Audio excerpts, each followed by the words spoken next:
If you were not already convinced that Donald Trump and the White House are covering up something about his health, the last 48 to 72 hours will convince you. Let's talk about what is going on.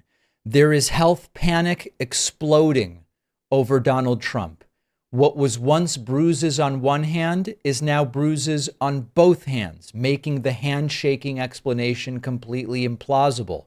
Zoomed in video of Donald Trump's eyes shows them extraordinarily swollen, almost completely shut, red and tearing up. Speculation is running rampant. What is the truth? I don't pretend to know, because this is a White House that lied during Trump's first term about what was going on with his health and waited until it was impossible to say nothing this term and then put out a statement about his health that, yes, he does have some conditions, but even what they acknowledged has already been debunked. It's got to be more because of the evidence available in public. So let's start at the beginning. Donald Trump's hands are bruised, swollen, and discolored. And instead of addressing it, they are slapping on more and more makeup that is nowhere near his actual skin tone. It's like they tried to cover it up, but made it worse. They have this new insanely clashing makeup color covering up Trump's right hand. I don't know who in their right mind said, let's put this color makeup on his hand, completely contrasting, thinking that this is good enough. It doesn't make any sense. It's also weird because as president and as a billionaire, as either president or billionaire, you'd think you would have access to the absolute best products, technology, and people to really cover this up in a way that it wouldn't be noticeable, which is obviously what they're trying to do. And it doesn't look right. Now, I want to remind you, Caroline Levitt months ago told us the reason Trump's right hand is bruised, remember, in the West, in the United States, people shake with their right hand. If you have a problem with your right hand, you might use your left, but people shake hands with their right hand. Caroline Levitt gave us the following explanation just a few weeks ago. On another note, I know that many in the media have been speculating about bruising on the president's hand and also swelling in the president's legs. So in the effort of transparency, the president wanted me to share a note from his physician with all Here is Caroline being transparent with us. of you today. In recent weeks, President Trump noted mild swelling in his lower legs.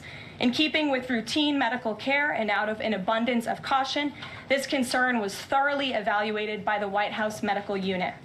The president underwent a comprehensive examination, including diagnostic vascular studies.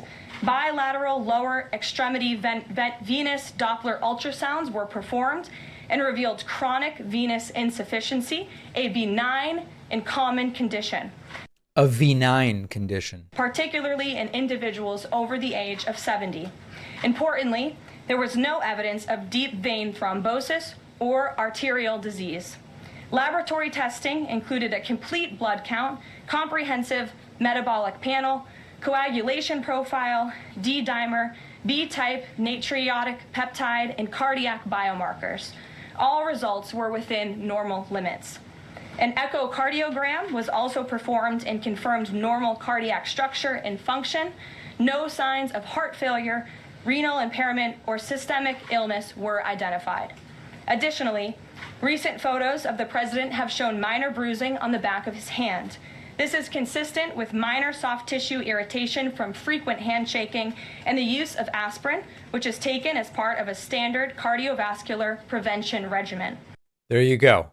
Trump's bruising on the hand. By the way, Trump's doctor who told us that he's 6'3" and weighs 239 gave us this information. So 30,000 foot, it was like, come on. But we were told it's the handshaking. People shake hands with their right hand. I've never seen Trump in a video shake hands with his left hand. That's why his right hand is bruised. Except, and I think you know where this is going, over the weekend, Donald Trump was golfing with former baseball pitcher Roger Clemens. And in a video that Roger Clemens' son posted to Instagram, you see that, Trump's left hand is visible. And it has the same purple bruising and the same swelling. Remember, the bruising was purple before they started putting makeup on it.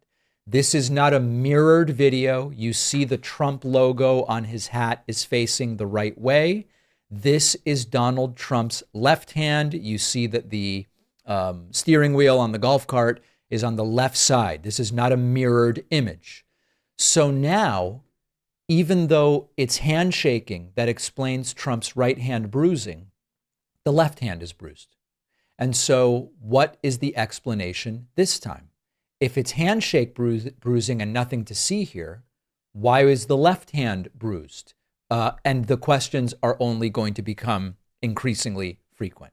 Now, there is all sorts of speculation. Now that you're seeing bruising on both hands, you look online, people are saying, oh, it's dialysis. Trump needs dialysis. It's undisclosed. That's completely speculative. We have no evidence to suggest that that's the case. We also have no transparency about Donald Trump's health. But what is abundantly clear is that they aren't being forthcoming. They aren't being forthcoming about what's going on, and they never have been.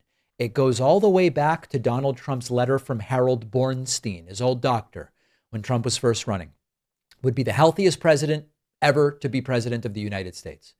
How could a doctor make such an assessment, especially having not examined other presidents? Really strange claim to make. Looks like it goes a little too far. When Donald Trump had COVID during his first term, they did everything possible to cover up the true nature of the seriousness. We were told he's going to Walter Reed by helicopter because it's the president. It's an abundance of caution. That's all it is. Except we later found out Trump was being told, you're deteriorating so quickly. If you don't go now, you may not be able to get there under your own power. And if we have to take you there on a stretcher, the media will know and it will be much worse. So that was part of the medical cover-up. A few days after Trump was in the hospital, his doctor was asked, did Trump receive oxygen? And the doctor said, Trump is not on oxygen. The question was, did he at any point receive oxygen? They said, we're not going to go backwards. He's recovering. He's not on oxygen. Another attempt to cover up and not give us the whole truth. So we are left to speculate. And unfortunately, it's getting much, much worse. And Trump knows it. That's what I want to talk about next. Go Google your name right now, and you'll probably be shocked by how many sketchy websites have your address, phone number, even details about your family. Our sponsor, Incogni, is the solution. It is a service that will force data brokers and people search sites to delete your personal information so scammers, spammers, and snoops can't get their hand on it. It's also now part of their unlimited plan that you can do custom removals. You're no longer limited to just the 250 plus sites in their automated system. You can submit any link where your personal info is exposed, and Incogni's privacy experts will get it taken down, even if the site's not in their database, whether it is whitepages.com, trellis.law, DNB, or anybody else quietly publishing your information. Incogni will wipe the footprint clean. You paste the link and they do the rest. If you're tired of being tracked, profiled, targeted, this is how you push back. For instance, these sites are where scammers and spammers can get your information to then target you. Using Incogni can cut way down on the spam calls and the messages that you get. Try it risk-free for 30 days and get 60% off an annual plan when you go to incogni.com/Pakman. The link is in the description.